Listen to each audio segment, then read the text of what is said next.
तो कैसे हो तुम लोग। मुझे मालूम है तुम लोग एकदम अच्छे ही होगे। और आज मैं तुम लोग के लिए लेके आया हूँ my wife is from 1000 year ago chapter number 40। अगर आप लोग ने पिछला चैप्टर देखा ही होगा तो आप लोग को मालूम होगा सुचिन और जिंग अपने लिए केक लेके आ रहे होते केक की दुकान से। और सुचिन जिंग को परेशान करने के लिए बोलता है कि मेरे पास गर्लफ्रेंड नहीं है, क्या तू मेरी इस प्रॉब्लम को सॉल्व कर पाएगी। तभी जिंग बहुत ज्यादा सोचती है और सुचिन को कहती है मैं आपके लिए किसी भी लड़की को अगवा नहीं कर सकती, मुझे माफ कर देना। ये सुनने के बाद सुचिन बहुत ज्यादा चौंक जाता है और वो चैप्टर वहाँ पे खत्म हो जाता है। उसके बाद कहानी शुरू होती है। स्टार्टिंग के चैप्टर में हमें केक का डब्बा दिखाया जाता है जिसे सुचिन ने पकड़ा हुआ होता है। फिर हमें सुचिन को दिखाया जाता है। सुचिन अपने मन में कह रहा होता है मुझे जिंग की ये बात सबसे अच्छी लगती है कि वो मेरी हर एक बात सुनती है और वो कभी शक भी नहीं की कि मैं जो बोल रहा हूँ वो सच में होता भी है या नहीं भी होता है, लेकिन वो मेरी हर एक बात को सुनती है और समझती है। और उसने ऐसा कभी पहले सुना है या नहीं सुना है तो भी वो बैठ के मेरी पूरी बात सुनती है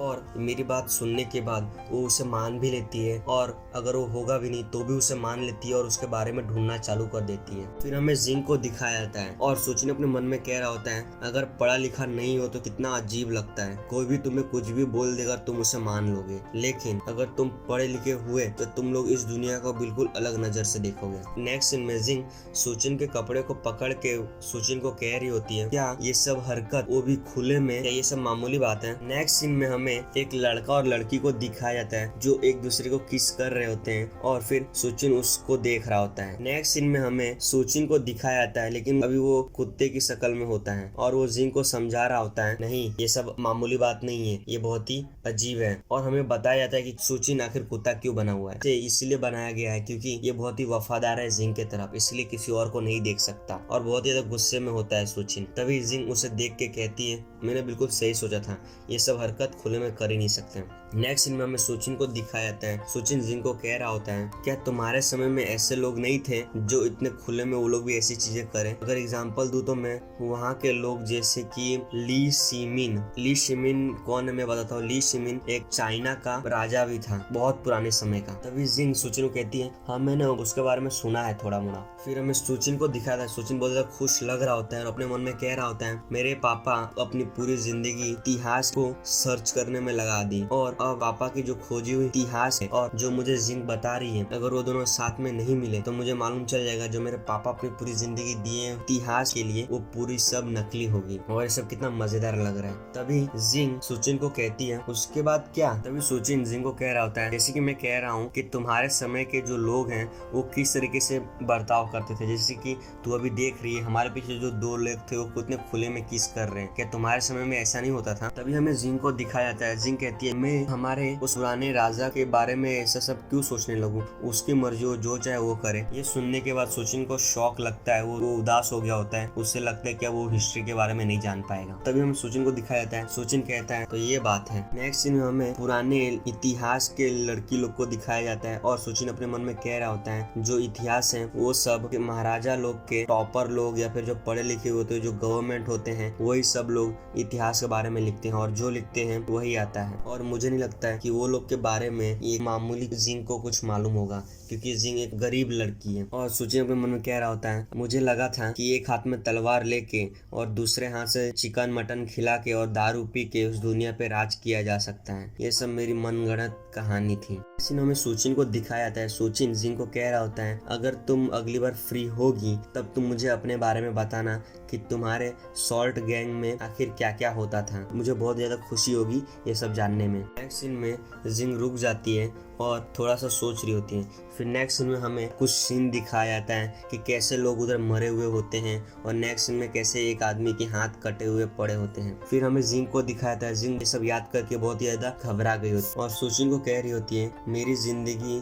कुछ ज्यादा मजेदार नहीं है, मैं एक मामूली लड़की थी गरीब परिवार की और मुझे नहीं लगता कि तुम मेरे बारे में जान के तो ज्यादा अच्छा भी लगेगा। तभी सुचिन कहता है मैं तो बस इसे एक कहानी के तरीके से लूंगा, तुझे टेंशन लेने की जरूरत नहीं है। नेक्स्ट सीन में हमें सुचिन की बिल्डिंग का सीन दिखाया जाता है और शाम हो गई होती है। सुचिन और जिंग घर पे आ गए होते हैं और सुचिन जिंग के लिए केक का डब्बा खोल दिया होता है। फिर हमें केक दिखाया जाता है। इसे देख के जिंग बहुत ज्यादा खुश लग रही होती है। नेक्स्ट सीन में जिंग कैंडल ले ली होती है वो भी 18 साल का और सुचिन जिंग को कह रहा होता है तेरे हाथ में जो है उसे बर्थडे कैंडल कहा जाता है। मुझे मालूम नहीं कि तेरी उम्र कितनी है, लेकिन मैंने दुकान वाले से पूछा तो उसने मुझे अंदाजे से बताया कि तू 18 साल की हो सकती है और तुझे ये कैंडल को कहीं पर भी तू लगा सकता, समझ गई ना। नेक्स्ट सीन में जिंग केक पे 18 साल का कैंडल लगा रही होती है और सुचिन जिंग को कह रहा होता है मैं जाके लाइट बंद कर देता हूँ। तभी जिंग कहती है लाइट क्यों बंद करना है। तभी सुचिन जिंग को कहता है ये सब एक रस्म है। नेक्स्ट सीन में चारों तरफ अंधेरा हो गया होता है और केक का कैंडल जला दिया होता है और उस पर सिर्फ रोशनी होती है थोड़ी सी। फिर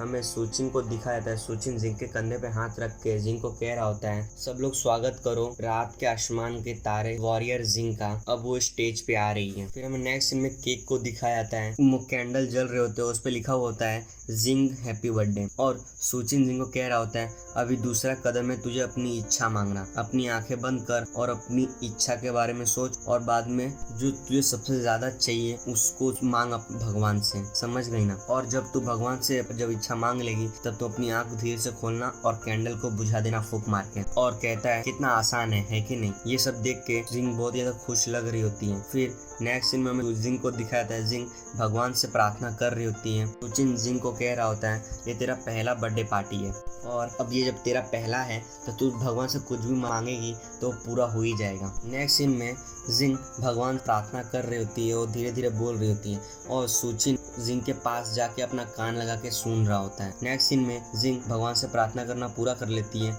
और फटाक से अपनी आंखें खोलती है। जब वो अपनी आंखें खोलती है तब उसे मालूम चलता है सुचिन उसके बहुत ही करीब आ गया होता है, लगभग कि वो दोनों एक दूसरे को किस कर लें। फिर नेक्स्ट सीन में जिंग और सुचिन एक दूसरे से दूर चले जाते हैं और सुचिन जिंग को कह रहा होता है अच्छा तो तूने प्रार्थना मांग लिया, अब फटाक से इस कैंडल को बुझा दे। जिंग कहती है ठीक है। नेक्स्ट सीन में जिंग कैंडल को फूंक मार के बुझा देती है और सुचिन लाइट चालू कर देता है और जिंग सुचिन को कहती है कितना अजीब सा रस्म था। तभी सुचिन जिंग को कह रहा होता है ये जो रस्म है ये पश्चिम की दिशा से आया हुआ है, सब लोग इसे ही मानते हैं और इसमें कुछ अजीब बात नहीं है। नेक्स्ट सीन में हमें जिंग को दिखाता है जिंग बहुत ही तो खुश लग रही होती है और अपने मोबाइल को अपने हाथ में पकड़ी हुई होती है और सुचिन को कह रही होती है क्या मैं अपने फोन से क्या वो मैं क्लिक करने वाला चीज केक पे भी कर सकती हूँ ताकि मैं केक की तस्वीर लेके रखूँ अपने मोबाइल में। तभी सुचिन जिंग को देख के कह रहा होता है अच्छा तेरा मतलब एक फोटो का है ना तो तू कर सकती है। नेक्स्ट सीन में सुचिन जिंग को बता रहा होता है कि तुझे किस तरीके से फोटो लेना चाहिए। अगर तुझे फोटो लेना है तो केक को एकदम अच्छे से एंगल पे रखना पड़ेगा, मोबाइल के अंदर उसका पूरा आना चाहिए केक का फोटो। नेक्स्ट सीन में हमें सुचिन और जिंग को दिखाया जाता है जिंग अपने हाथ में चाकू ली होती है केक काटने के लिए और सुचिन जिंग को बोल रहा होता है अब केक काटने का टाइम हो गया, जब तूने फोटो खींच लिया है तो अपने हाथ में चाकू ले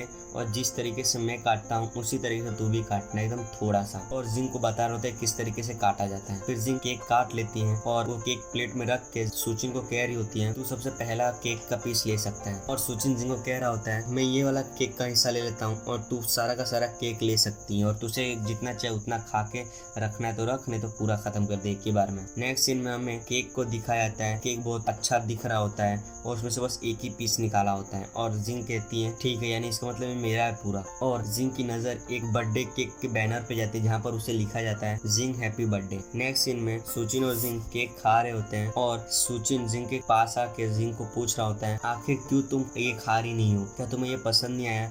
तभी जिंग कहती है नहीं ये बात नहीं है। फिर नेक्स्ट सीन में जिंग केक खाती है और बहुत ज़्यादा खुश लग रही होती है, उसे बहुत ज़्यादा पसंद आया होता है और सुचिन को कह रही होती है ये तो बहुत ही ज़्यादा टेस्टी है। नेक्स्ट सीन में हमें सुचिन और जिंग को दिखाया था दोनों जन केक को खा के मजे कर रहे होते हैं और पूरा अच्छा माहौल बन गया होता है। नेक्स्ट सीन में जिंग सुचिन को घूर रहा होता है, अपने मन में कह रहा होता है मेरा भी ऐसा ही एक्सप्रेशन था जब मैं पहली बार बचपन में क्रीम खाया था और मुझे मालूम नहीं मैं आखिर कब वो क्रीम खाना छोड़ दिया। मुझे ऐसा लगता है कि मैंने बहुत ज़्यादा क्रीम खा लिया हूँ इसलिए मैं वो क्रीम खाना छोड़ दिया और उससे भी ज़्यादा लगता है मुझे अच्छे अच्छे खाने मिल गए होंगे। नेक्स्ट सीन में जिंग केक के टुकड़े को ऊपर रख के उसे देख रही होती है और सुचिन अपने मन में कह रहा होता है आखिर कितना समय हो गया है कि जब मैं किसी भी चीज़ को खाते समय उसे महसूस कर रहा हूँ कि वो कितना ज़्यादा टेस्टी है। नेक्स्ट सीन में सुचिन हंस रहा होता है। फिर सीन चेंज होता है, सुचिन जिंग को कोला दे रहा होता है और कह रहा होता है चल हम दोनों साथ में चेयर्स करते हैं इस कोको कोला के साथ। और अपने मन में कह रहा होता है इसमें कोई दिक्कत नहीं है। जिंग बहुत ही ज्यादा खुशकिस्मत है कि वो मेरे साथ है, लेकिन मेरे लिए हर एक दिन बहुत ही ज्यादा अच्छा है। तभी जिंग कोला ले लेती और सुचिन को कहती है तुम्हारा शुक्रिया। फिर हमें सुचिन को दिखाया था, सुचिन बहुत ही ज्यादा खुश लग रहा होता है और अपने मन में कह रहा होता है ये जिंदगी कितनी छोटी है, लेकिन ये